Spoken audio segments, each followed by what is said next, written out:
Today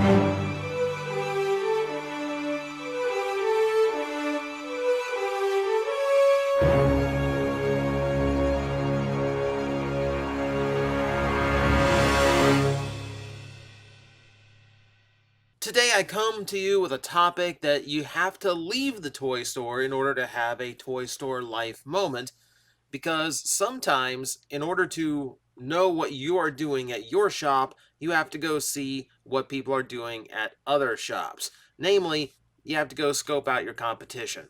Though I don't really view it that way. I've got the video titled that way because, let's face it, that's a catchier name than just browsing local stores and comparing, what you're doing.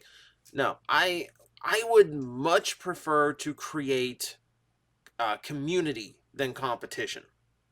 I'm a big fan of a rising tide raises all ships. So I don't really view it that way. But if a new shop comes up, then I like to go there, check it out, see what they got. So if someone comes into this store and says, "Well, do you have this?" And I go, "No, but hey, go down here. They've got it, and let them know we sent you." And then they do the same when someone comes to them and asks for, vintage toys and Pokemon cards and whatnot. So that's community. That's keeping things in local business, and that's keeping each other from like eating each other. So I made the trek down to Naples, which from this store to that store is like a 40-minute drive. So it's definitely not competition. It's too far away. But I wanted to see it because we get a lot of requests for anime stuff at this shop, so I wanted to see what they've got going on over there, and they've got quite a bit going on. So, Super Anime Store, I visited their shop in Fort Lauderdale, and I will admit I was not impressed with what I saw there. It's a very hole in the wall, tiny place. I felt like it felt like, because things were so ramshackle there, it felt like I may not be buying authentic items when I'm there. But that was just a hunch. I didn't like examine anything to really know that for sure. But I was curious how a brand new store would be. So I took photos inside so we can take a look. Guess what? I found Common Rider stuff. Amazingly, I actually found a little bit of Common Rider. A little bit of Ultraman too. A couple figurines for Trigger. I've got a giant Deno in that pose. I don't need a tiny Deno, and I don't need a big-headed. I don't need a big-headed Forze LX States. But you'll see what I grab. You'll see what I grab. But this place was pretty loaded. Now it wasn't. I think it was comparable in size to the one in Fort Lauderdale, maybe a little bit bigger, because I didn't feel as cramped in this one. And it's hard judging on day one because I went on opening day. So and I got there at 2 o'clock, 2 hours after they opened. There was still a line outside the door. So I know a lot of the good stuff got eaten as soon as noon hit and people got in for the first time. There was actually a Sailor Moon toy that I saw on their Facebook page at their other store that I was hoping to get. Someone walked out with one, so I thought, oh, good, they have them. And I walk in and realize, oh, that was the last one. Oh, great, great, great, great, great, great.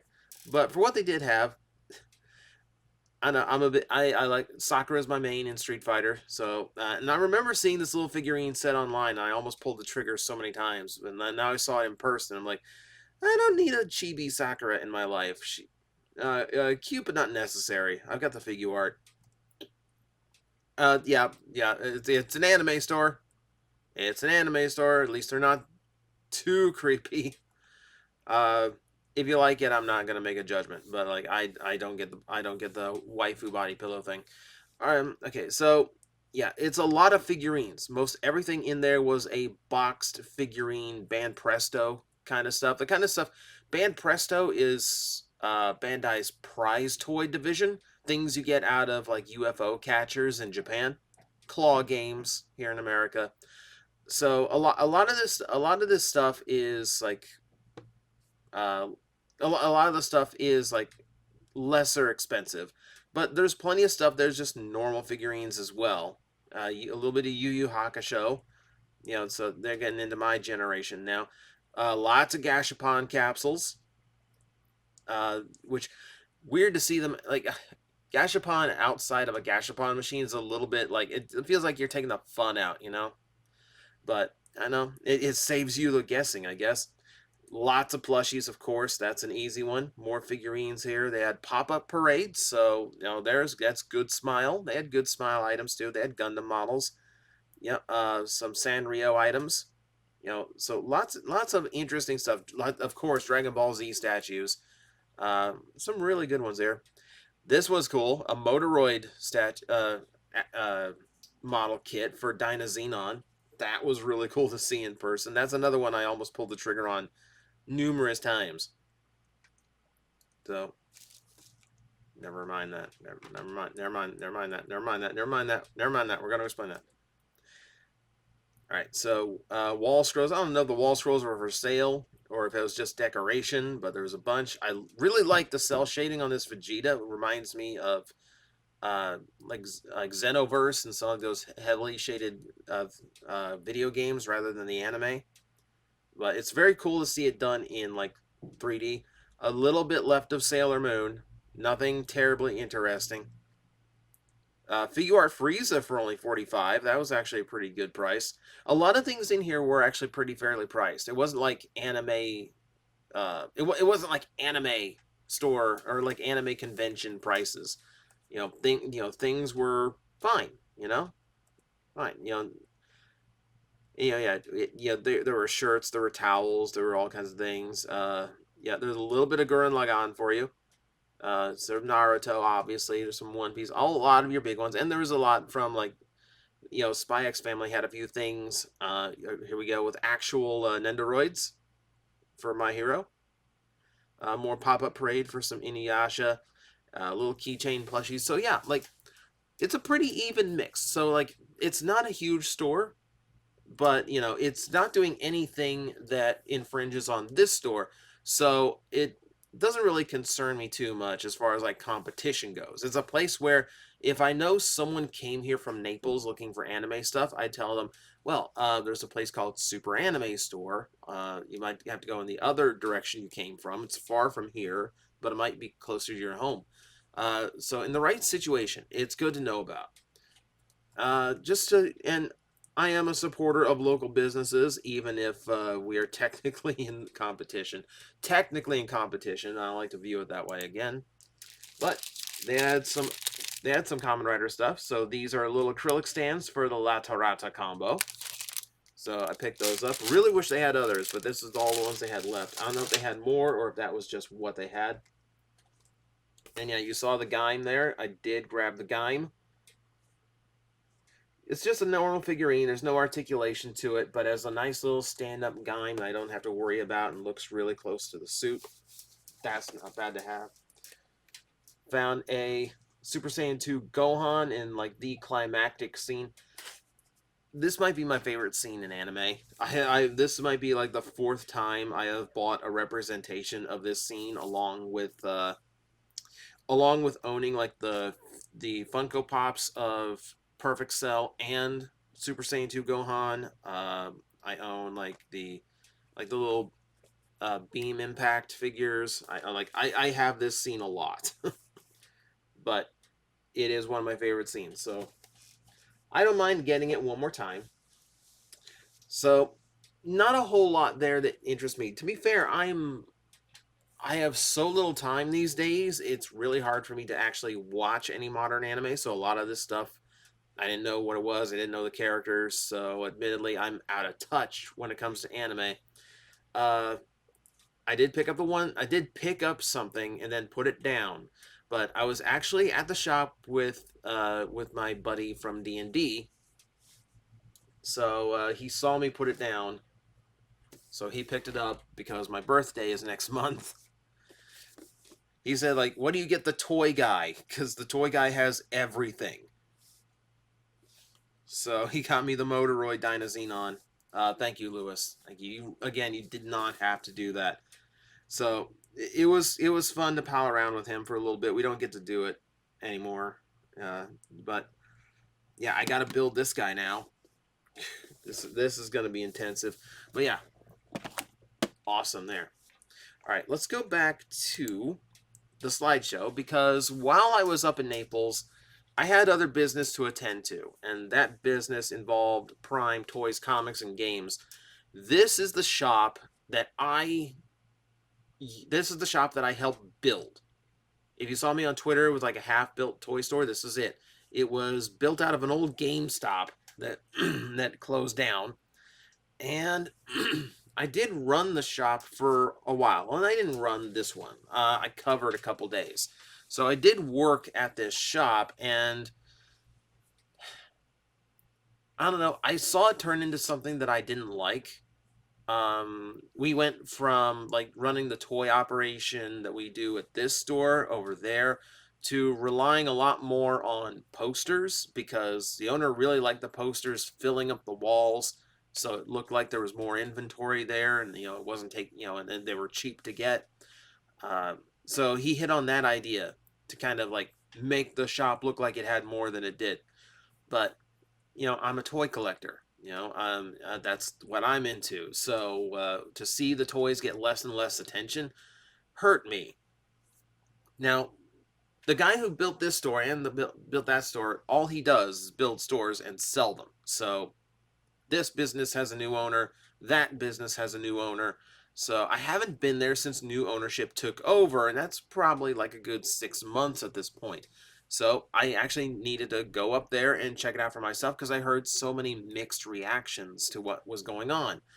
So yeah, we took a look around, me and Lewis. As you can see, there's still just a ton of posters. They're still doing exactly the thing they always did.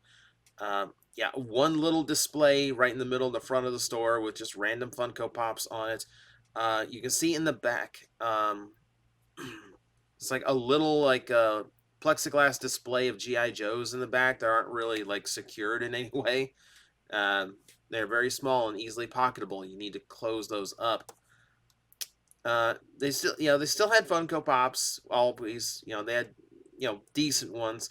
Um, they do seem a little bit overpriced compared to, well, at least compared to what we normally price things at, but that's their business. What struck me about this was a lot of the stuff that was there when I last worked the store, which I think was like 8 or 9 months ago at this point. It's been a long time since I worked that shop. Um, Everything that, I still saw stuff there that we had when I worked the shop.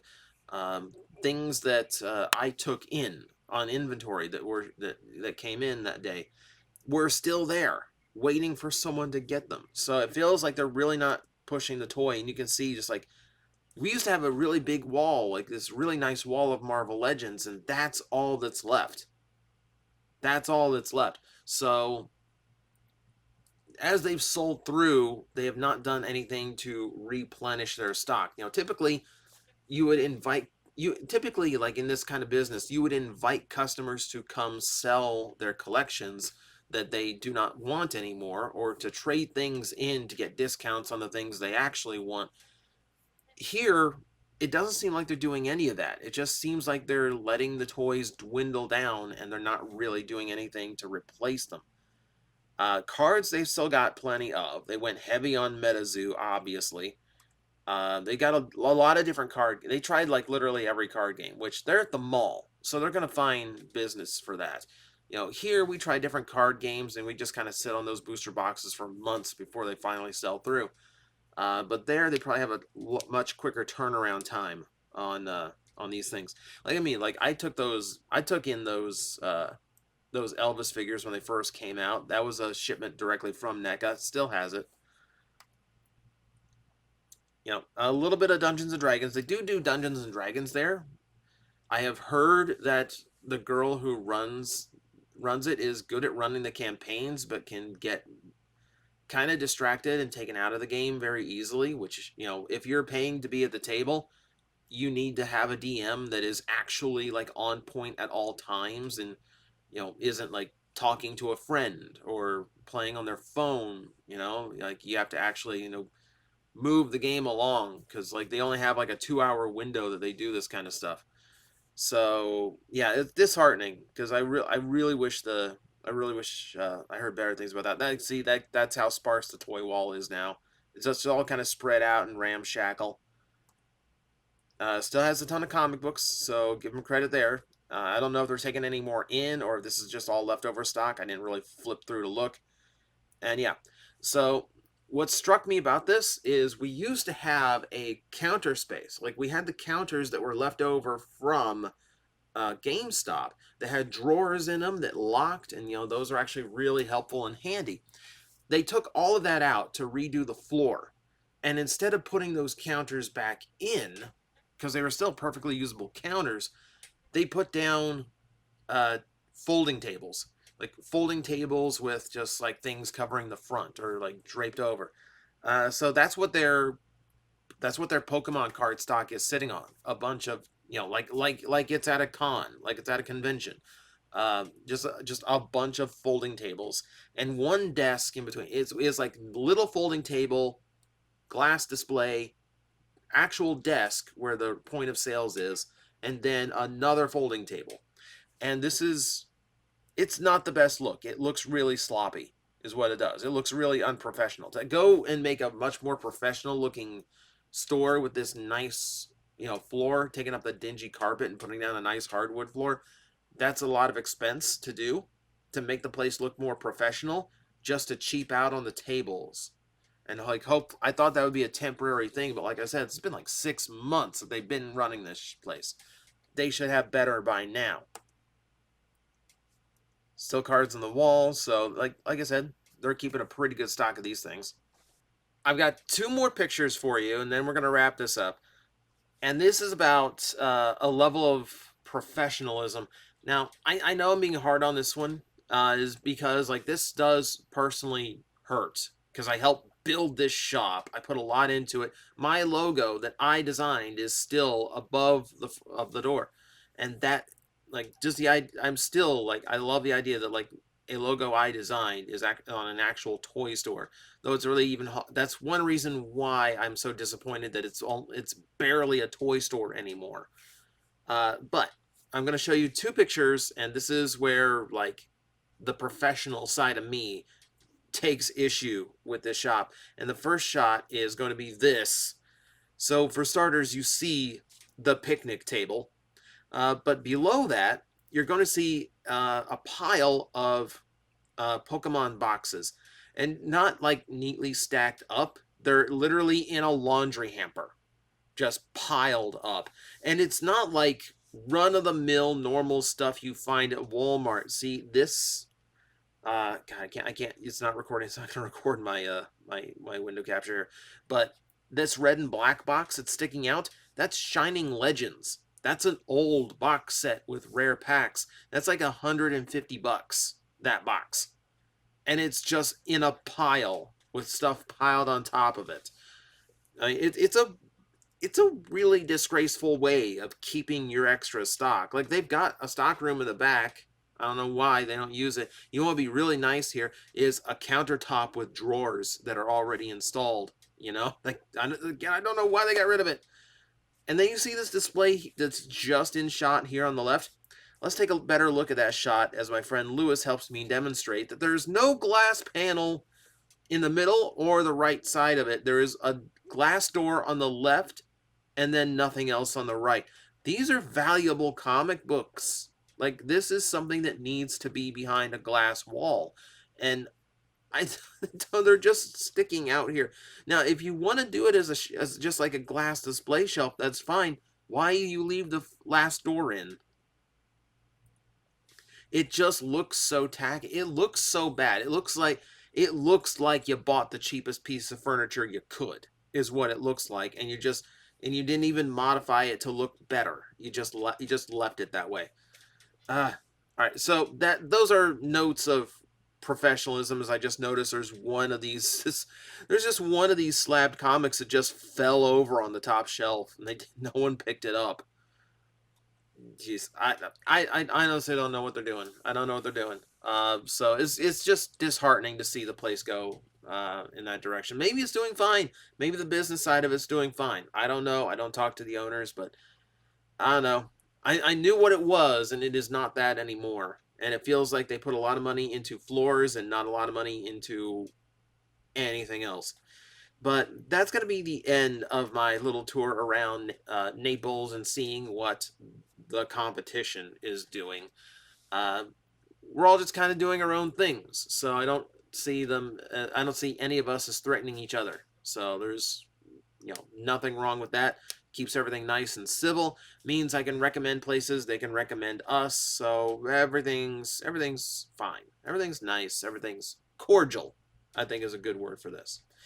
I would like to see the store do a lot better though, but you know that is what it is like having to go about and see what everyone else is doing, just so you're in the know, and just so you can actually recommend people or make sure that people get recommended here. And and that takes a little bit of adventuring, and it takes a little bit of people power to get all of that in line.